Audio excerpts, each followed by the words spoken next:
Hey, before we get into the video, I just want to apologize real quick because I have been sick for the last couple of weeks and messed with my schedule. Don't worry, What If will be coming out this weekend. I just wanted to get this video out now because it doesn't really make sense to do a 1 year anniversary on a day that isn't the 1 year anniversary. Get that to you soon, and with that being said, also, I'm still kind of sick now, so I apologize for any shakiness or scratchiness in my voice, but it probably won't be too bad. 1 year ago, I uploaded my first video onto YouTube. I wasn't expecting it to be successful or get a lot of views. I mainly just uploaded it as some sort of time capsule because I really enjoyed writing and I thought it was a fun thing to explore. But to my surprise, it actually got a couple hundred views, which for a first video on a channel that had basically nobody was surprising to me. And then when I uploaded my second video, that first video broke 1,000 views, and then that second video broke 1,000 views, and at that point I'd already had 100 subscribers in about the time span of 2 weeks, which was really exciting, but at the same time it was, I guess in short, stressful. I've never been someone who's really done well with attention, and I never really wanted to be successful on YouTube. It just kind of happened like that, and I just didn't really want to squander the opportunity, but I didn't know exactly a lot about anything. I mean, I had minor previous experience with video editing and photo editing, but besides that, I didn't even have a mic for my first 4 videos. It was all just on my phone that I transferred to my computer. Really didn't know what I was doing is what I'm trying to say. I even mentioned in my Q&A that I was never really a total drama fan before this channel. It was just a show I used to watch, but I didn't really care for it that much. And it wasn't until this channel started that I had to really kind of become a freak about it and try to learn everything about it possible because I really wanted this channel to succeed. And it's kind of stressful when you're getting praised for doing something so well that you literally know nothing about. I don't want to go over my feelings of every single video on my channel just because that's going to take a while and most of them aren't that interesting. But when it comes to this time period of my channel where I was kind of stumbling, figuring out what I was doing, I describe it as my first 5-ish videos where I was kind of trying to figure out what I was doing and how to do it. And thus I named this era of my channel the newborn era. I really had no idea what I was doing, and I look back at these videos very, I don't want to say ashamed, but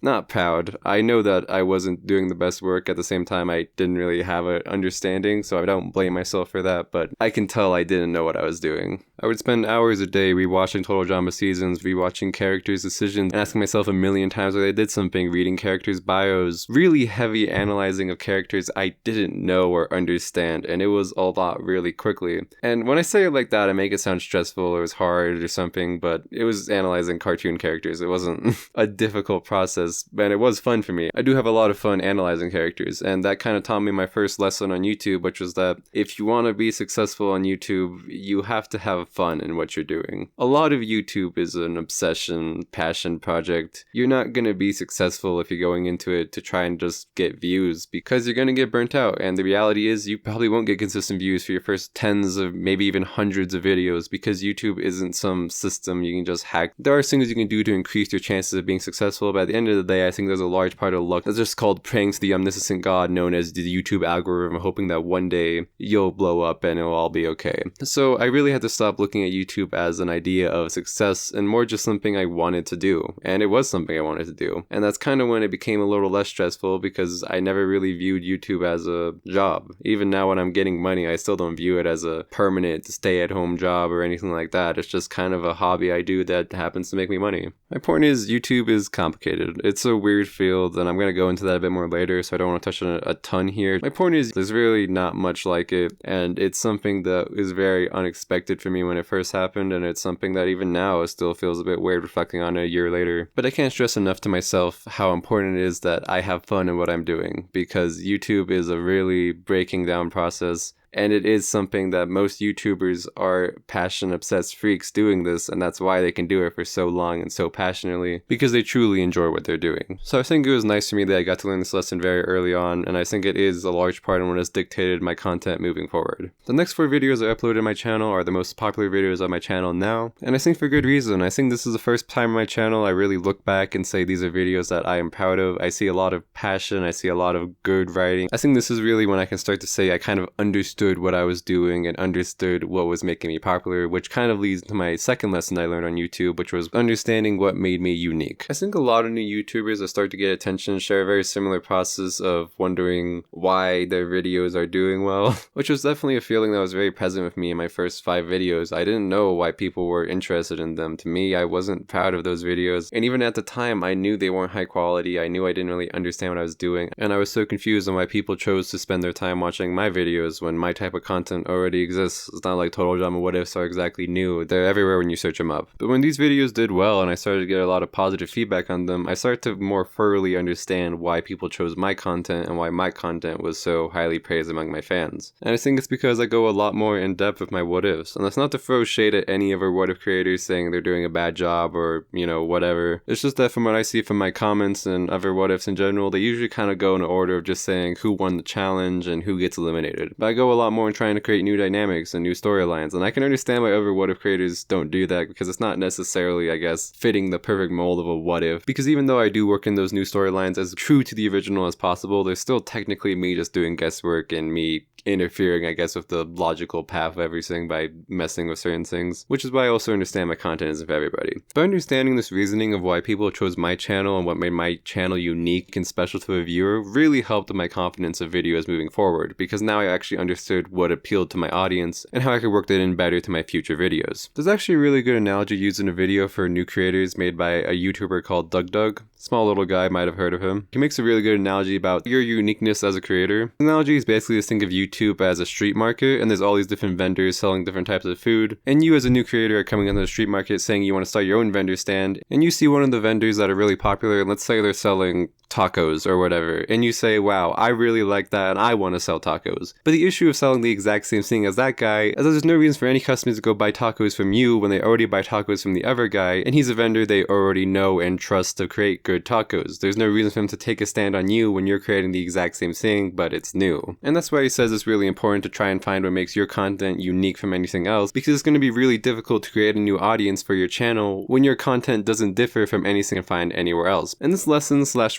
realization of my channel, also my channel is doing really well, created a really positive time on my channel where everything was just going really nicely. And I'd honestly describe this era of my channel as a golden age. This is when everything was going really well, these are my popularest videos, this is when I gained the most subscribers, everything was going really well around this time, and it was a really easy and nice time to be a creator. Then my next video came out. I don't really want to describe this video as a negative age or a negative era, it was only like a week, but it mostly pertained to this video. Do you see it?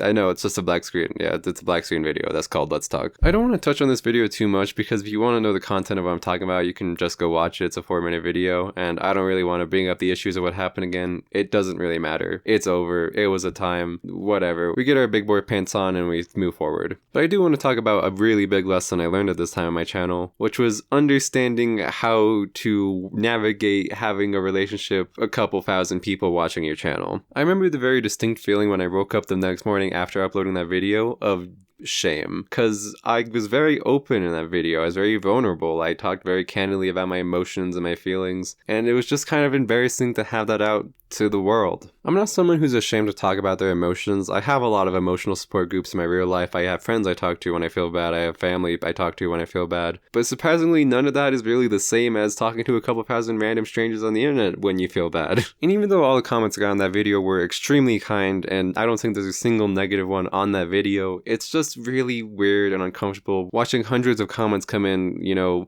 checking in on you. I don't do well with compliments in real life or on YouTube. It took a while for me to kind of desensitize myself to them. For a long period of time, I always just kind of took it more to my work instead of me as a person, because it always just felt so weird to accept compliments. I've never been good at it. There was a big lesson to learn there of understanding how to manage this relationship of a couple thousand people who, send a lot of nice comments about your work and in a lot of sense kind of compliment you as a person, but even though they don't know you and you don't know them, and it's parasocial. Even within my first year of YouTube, I've gotten comments saying they love me. I've gotten comments saying I'm a really nice person. I've gotten one comment that was, I don't think I should recite it exactly if I want to spare you, but the gist is it said, what if, I put my pajoing in there vagagagag, which was, yeah, that wasn't fun. But the point is that YouTube is such a weird thing, and it was definitely one of the biggest things I had to really set a long time to understand with on this first year of YouTube, that it's so weird to have thousands of people who like and in some sense kind of worship you, and there's really no feeling that I think any person can understand to understand it than being a sensation online for your personality or something. I mean, I imagine in large part it's also just due to my personality of not liking compliments or social attention. It's never been my point to do this, and it's honestly something I don't really enjoy about YouTube that much. I've gotten a lot better with it over a couple months, but it was definitely a struggle for the first 6 or so months knowing that people kept doing that, and I just kind of had to accept it. But yeah, that's the end of that little detour. That was just a lesson I learned at that point. Be more careful about what you say to the internet, because I'm allowed to not reveal some things about my personal life because it's my personal life, even though I feel very close to all of you and I respect and I appreciate all of you so much. At the end of the day, you are strangers to me as much as I am a stranger to you, so I don't need to get too personal about it, and I'm allowed to keep a level of privacy in my life, and I probably should just keep a level of privacy in my life. So yeah, moving on from that. Anyways, after I guess what we'd call the dark age, just so that we can have a name for it and move on, I kind of come into this stage where it's kind of confusing because there's like 6 videos here, but there's 2 mini eras here, so I'm going to kind of cut it up in half, but they both contribute to the lesson I learned in this era as a whole. And that part for the first few videos was very confusing. This was a really weird time for me because I felt like I was struggling to get videos out, and part of it was lack of motivation because of the quote-unquote dark age, but it was mostly just because I didn't know why, but it was taking me a lot longer to get videos out. I mean, if you look at this first video I have labeled in this era, this video is 1 hour and 20 minutes long, and I cover 6 episodes of All-Stars, which is a pretty small cast. And then you compare that to my first video ever, which was just about an hour long, covering a larger cast of action and 24 episodes. My content was 400% more, and it was taking me about 3 weeks to get out, even when I was working on videos. And I'll be honest, this annoyed me a lot. I really struggled with this, knowing that I was falling behind on my schedule, and I constantly felt like I was doing bad because of it. Because I'm someone who's very goal oriented. I'm not happy and I don't rest well or like deal well with taking breaks when I know there's more to be done in a day. And it was stressful that I was putting all my time into this and I still felt like I was going slower than before. But the thing is, I'm really proud of these videos. I don't think they're bad videos, and even though they are very long, they still were received really well, and I still get good comments on them, and I still see people enjoying them. And that's kind of when I learned my lesson of quality over quantity. At least to me, I think I'm much more content taking longer on videos if they're videos I'm actually very proud of. And that's something I still struggle with nowadays, especially since my schedule of uploading videos is all over the place and it's not very consistent, and we'll touch more on that later because that kind of goes with something else hand in hand. But it was annoying because this all happened after the Dark Age, because if you don't remember, before that time it was always once a week, maybe once every 2 weeks, but I never really took longer than that. And every video after the quote-unquote Dark Age, it was once every 3 weeks, once every 4 weeks, sometimes once every 5 weeks. It was a really slow cutback, and it made me start to believe that the Dark Age affected me a lot more than I thought it did, which was a worrying thought. Now moving on to the next few videos in this era, I still classify them in the quality over quantity era because these were videos that were very high quality to me. Again, these are some of the longest videos on my channel that took a lot of time and a lot of effort, and I am very proud of them because of that. But also, it was the first time I ever really, truly, honestly got burnt out of YouTube. And I talked about it in the second continuation of What If Alejandro and Sierra Were an Island, in the action continuation, of how I really didn't want to work on that what if anymore, and that was kind of generally just like, I didn't want to work on big what ifs anymore. It wasn't necessarily that I hated that what if in specific, it was just that I was tired of working on big what ifs, and I kind of wanted to work on smaller things, but the quality over quantity really got in my head. You might be wondering why I have the redrawing island stereotype characters in this list, considering that was a pretty nothing video and I even acknowledge it as that. And it's mainly because it was a very rushed video. It was a video that when I was working on, I didn't want to give myself time to continuously work on it because I knew that it was in favor of other videos that were received better. And it was really the first time when I had looked at a video like that and said, I wasn't proud of it. And I knew they weren't going to be good drawings no matter what. I'm not a good artist and it was completely out of my territory. But it was the fact that I realized I had truly uploaded a video video that I wasn't proud of and I didn't work hard on because I just wanted to get it out as soon as possible because I wanted to be thrown out of the way. And that was really the first time I told myself, I want to change this. Because even though I never got to the point where I was burnt out and didn't enjoy YouTube, I could tell I was getting to that point and I didn't want to let myself get there. So this was the first video when I really started to say, I should take a break. And that's what kind of leads me into my last era of my channel. This is a time when I was taking a lot less time and a lot less effort into my videos. These were smaller what ifs, these were newer, different types of content, but I allowed myself the time to actually work on them to a level that I was happy to upload them with. And this was a difficult decision to make. I really didn't want to step away from YouTube. I really didn't want to take the gas off the pedal, especially after the Alejandro and Sierra what if doing so well. I really wanted to keep pushing to it, but I think I had to kind of accept that that moment was gone and I kind of squandered it,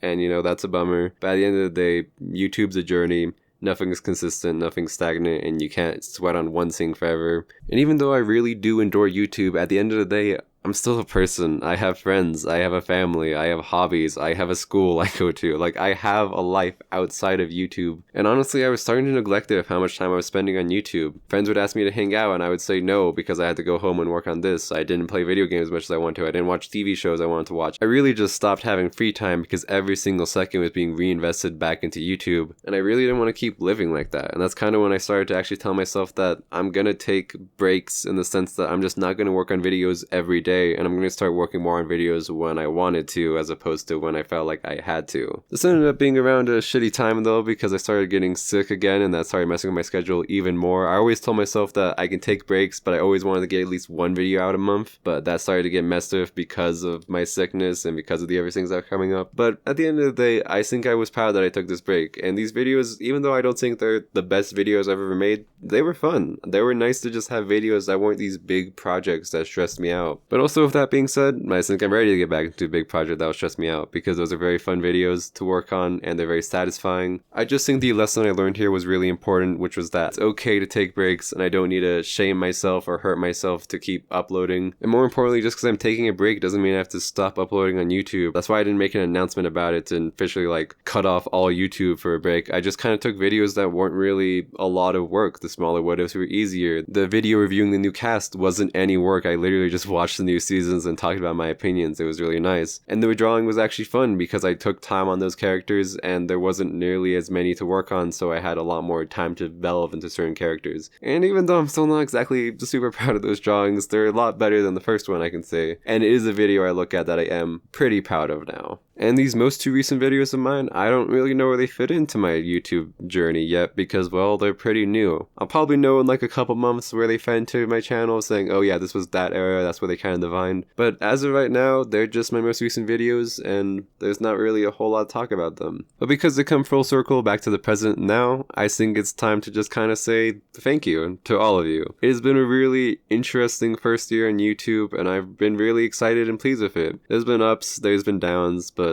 I've honestly been very, very thankful every single day that I get to do this for money. I get to do this and people will watch it and enjoy it. It means so much to me that what I do can actually put some good into the world because, you know, I'm not very great at being open about helping people and it's something that I do aspire to do, but I'm just not the best at. So from the bottom of my heart, I know there's no way I can truly let anyone understand the magnitude of how much gratitude I have for you. That rhymed, that was stupid. The magnitude of the graciousness I have for all of my viewers. But thank you if you're watching this video, thank you if you've subscribed, thank you if you commented, thank you if you just watched the video all the way through. It really means everything to me, and I'm very excited to have a second year of YouTube with you guys. I love you all. Goodbye.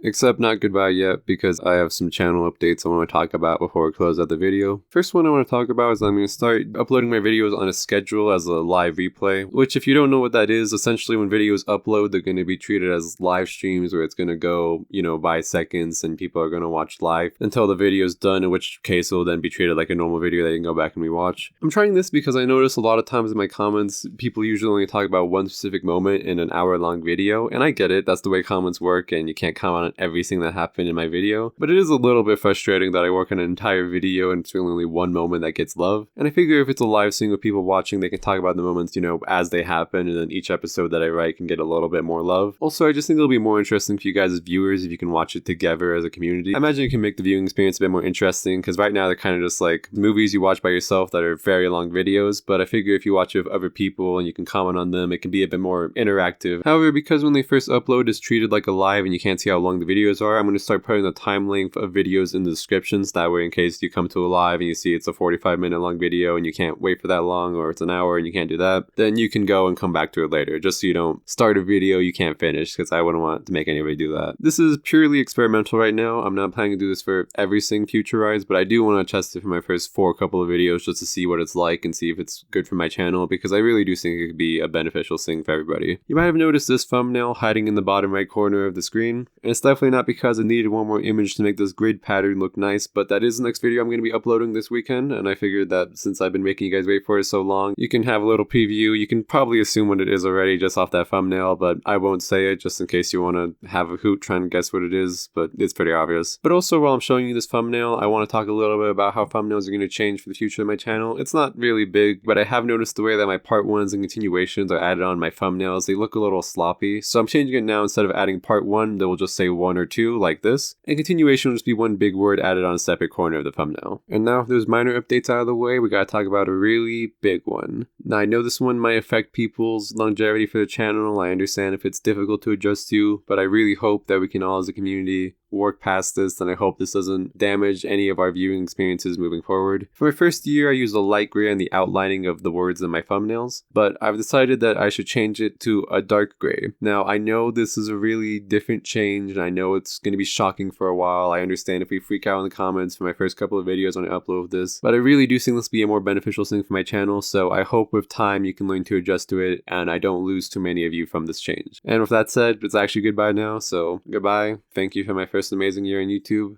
and I really appreciate all of you. Much love.